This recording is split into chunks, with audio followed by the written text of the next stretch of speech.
Falah kelgan paytda bir ajoyib nuqtani aytganki, u kishi men degan mana shu yurtinglarda degan buncha ulamo chiqishga men juda ko'p bosh qotirdim degan. Mana arab davlatiga borsani, kutubxona qilib qo'yilgan bo'lsa, butun katta kutubxona 3 dan 2 qismi biz yurt ulamolar yozgan kitob. Tushundingmi?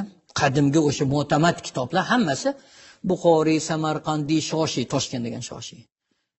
Marg'inoniy, Nasafiy qarshi.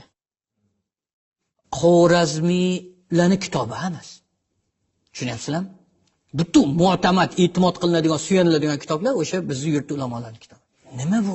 Bu yurtni tuprog'imikin, havosimikin, suvidamikin? Men juda bosh qotirdim. Bosh qotirib oxiri topdim buni javobini deyapti. Bilsam ayollarida ekan deyapti. Imom Buxoriyni onasi ko'zi ko'r bolani ertalab ko'chaga olib chiqar ekan. Kim bomdodga ketayotgan bo'lsa qo'shib berar ekan, men bomdodga olib boray deb. Qo'lidan yetaklab ikkita o'g'lini olib Makkaga ilm olishga tashlab kelgan ayol kishi. Tasavvur qiling, tuyada. Agar tuyasi bo'lsa eshikda. Demak, bu yurtni ayollari kuchli bo'lgan. Haqiqatda kuchliligini hozir ham isbotlasa bo'ladi. Hozir o'sha tuyg'u bor-ku, bolasini olim qilaman, boshqa qilaman degan tuyg'u. To'y qilishga o'tib ketib qolgan ayollarimiz.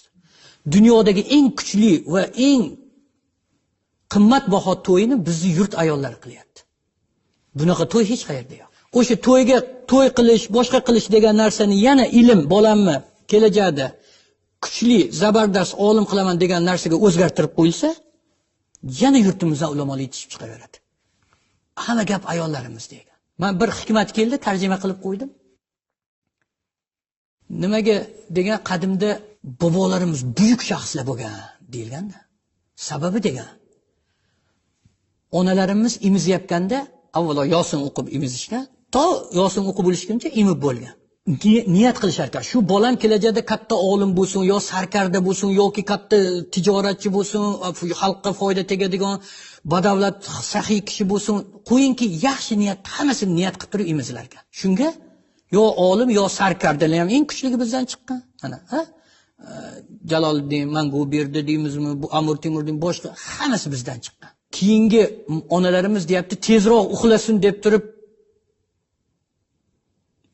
niyat qilib Allah aytadi, faqat uyqusiragan avlod yetishib chiqadi deyapti.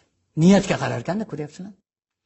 Qadimda shu darajada bo'lganki, ovqat qilinayotganda zikr qilib, Qur'on o'qib turib ovqat qilinar ekan. Ha desa, bu sut bo'ladi, sutimni bolamga yemizaman, keyin bolam ilm olim bo'ladi, qori bo'ladi deb turib. Hozir quloqda naushnik bilan ovqat qiladi, muzika eshitib. Shunga hamma yoq qarasangiz bir faqat xonanda boshqa yetishib chiqayotgani sababi shundan. Demak, biz haqiqiy Shayx Hazratga o'xshagan ulamolar yetishib chiqish uchun avvalo ayollarimizni tarbiya qilishimiz kerakligi mana yana ulamolarning tilida yangrayaptiki, u imizishda tahorat bilan imizish, zikr bilan imizish, Allah aytisham bu Alloh qulog'iga kirsin degan ma'noda.